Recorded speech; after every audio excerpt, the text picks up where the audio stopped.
Yo, what's going on everybody? It's your boy Naruto Explain here, bringing you guys another Boruto 2 Blue Vortex discussion. Today, I want to talk to you guys about a rather big development that we've had in Boruto 2 Blue Vortex I've been holding off on discussing once we got into the time skip material, because I was waiting to see if there's going to be any new information brought to us after we saw it, which was way back in chapter 1 of this series. We saw Himawari training with Team 10, and we saw that Himawari wasn't just training to grow stronger, but she was making some pretty impressive gains in her combat growth. But I and a lot of you paused for a moment and we all asked, why is it that she was training with Team 10 and not training with someone else like members of the Hyuga clan? Well, waiting a few months, it did give us some more information, but not in the way that you might think, because the new information wasn't in the digital releases of the manga chapter that you can read on Shonen Jump's app and the Manga Plus app and on Viz Media's app for free, but it was once again information that was placed in the physical volume of the Boruto manga for Boruto 2 Blue Vortex. We learned in the character bios, bringing us up to speed on the characters following the events of the time skip, that Himawari did choose to train under the supervision of Team 10 and not the Hyuga clan. To an extent, I do think it does make some sense here, because when we saw fighting Chocho in their sparring match, while Himawari's moves, they were very refined, they did not have the elegant grace that we come to associate with Hyuga clan members, and we don't see her doing open palm strikes, which at times we did see Boruto perform when he was fighting. But with Himawari, the taijutsu, it looked like standard taijutsu that you associate with normal shinobi. Himawari, from the looks of it, hasn't embraced her Hyuga heritage. I don't think any of us are shocked that Himawari became a ninja. The manga pretty much laid it out really thick near the end of part 1 that this was always going to be the case, because she was shown listening in on Boruto's conversation with Hinata and asking Hinata if she became a ninja specifically to help Boruto, if it will make Hinata worry about her, because she saw the way that Hinata got so worked up over Boruto dying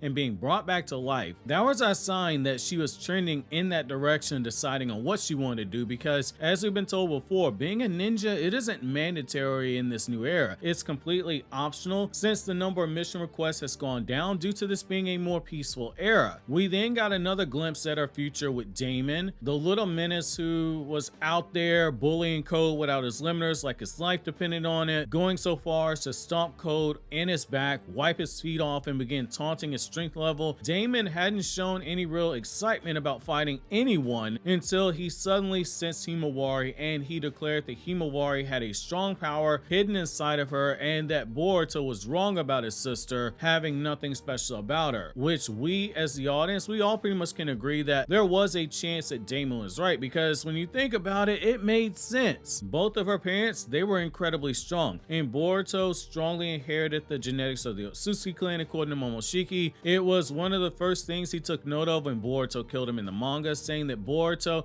had strong Byakugan blood inside of him, and it stands to reason that Himawari had a similar thing going on, because she and Boruto, they're only 2 years apart in age. The difference has always been with how these two are handled. Naruto from an early age was training Boruto, and it's something that I could understand why. Fathers, for the most part, are going to roughhouse with their boys and not really with their girls. Yes, you have exceptions to the rule, but more often than not, fathers are a lot more rough with their boys and they're more delicate with their daughters. Himawari never really showed any interest in anything shinobi related, whereas based off of the material that we have, Boruto's always shown interest in it. It's why we saw Naruto doing combat training games with Boruto and not Himawari. Himawari is placing sunflowers at Neji's grave and doing the delicate stuff like making vases and etc., and making those ugly art paintings. Between the anime and the parent and child a novel, there were serious questions regarding whether or not Himawari even had the drive to be a ninja one day, because it wasn't in her nature. And Naruto even went as far as, I believe in the parent and child a novel, to say that Himawari reminded him a lot of Hinata when Hinata was growing up, and that if Hinata had been growing up in this current era, era, he didn't think Hinata would be a ninja, and he didn't expect Himawari to be one. Himawari was far too kind. She was too deeply a byproduct of this era piece, which there's nothing wrong with it, but now the girl's throwing down, and now we have to start asking questions. What about the Hyuga clan? That's why so many people thought that when we got out the time skip, Himawari would have been training under the Hyuga clan, which logically it made the most sense. As Hinata's daughter, she has a Byakugan, so you would want to start building her up, particularly with everyone believing that Kawaki's lie about Naruto and Hinata being killed by Boruto. Strategically, you would want to try and build up Hinata's daughter to replace Hinata, since Hinata had the strongest Byakugan in the clan, and that's a strong asset to the village that you don't want to overlook if you have the option to make Himawari a ninja,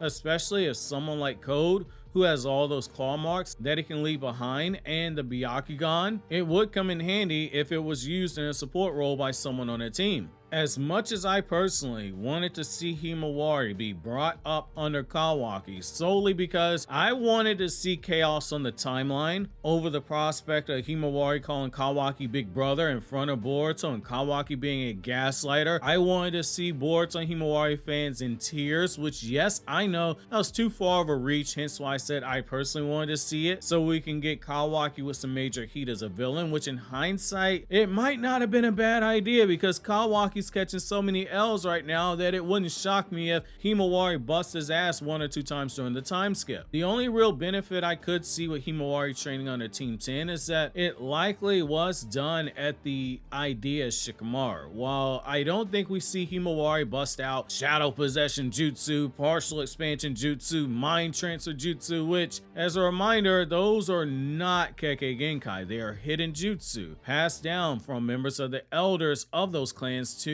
the younger clan members, but someone outside the clan can perform the jutsu if they can figure out the mechanics or if they on a rare off chance get taught the jutsu. It's not like Kekkei Genkai where you need to be a blood to perform the jutsu ability. Throwing that out there as a reminder because I still see people calling these Kekkei Genkai when these jutsu are not Kekkei Genkai. I think they might very well serve as the best way to get the most out of her while simultaneously setting the stage for Boruto's reunion. Himawari training under Team 10, it is a direct line for Boruto to interact with her because Team 10 has made it a mission to take down the person responsible for turning Moegi into a tree, which we as the audience, we all know that that is the Shinju named Matsuri. Matsuri at some point is going to end up clashing with Konohamaru and Team 10 because Matsuri is going directly for Konohamaru and Team 10 will likely be in close pursuit behind Konohamaru. Is it really that crazy to say that Himawari doesn't get sucked up into this as well? I don't think it is that crazy if we're being honest here. Konohamaru on his own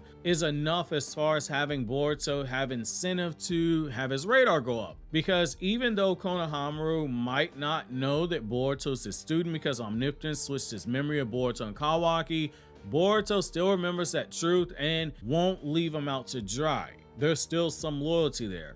If he finds out his sister's caught up in this mess, it's even more incentive for Boruto to get involved. And I want to take it a step further here. In chapter 1 of Boruto 2 Blue Vortex, we had Himawari saying that she remembered Boruto as the one who saved her in Naruto, which we as the audience know that was really Kawaki. But if you want to play the long game, you could go that route of having Boruto reward Himawari's faith in him and her memory being altered by having Boruto be the one that saves her during this Matsuri attack. It's not something that I would personally do. It's not something I even want, but I do find it hard to believe that we have Himawari, despite her memory being altered, still caring for Boruto, and Boruto saying how relieved he is that Himawari is doing well. She's always been his thumbscrew, and we learn that she's officially training on the Team 10. Those are all ingredients for something explosive to occur. I'm just pausing on it because I feel like that would be a very cheap payoff. It is the easiest route, the low-hanging fruit, and it feels like it won't be something earned. But given Boruto has knocked his way through the fog that Mitsuki has surrounding him via Omnipotence and has Mitsuki questioning whether or not Kawaki's his son or not, Team 10 and Himawari, they seem like that would be the next natural progression. I've always said once Omnipotence got casted, part 2 was going to be the story of the boy who lost everything, slowly regaining it all, and the boy who started with nothing and was given everything, slowly loses it all because he took it for granted, because he didn't know how to love. That being Boruto on one end and Kawaki on the other.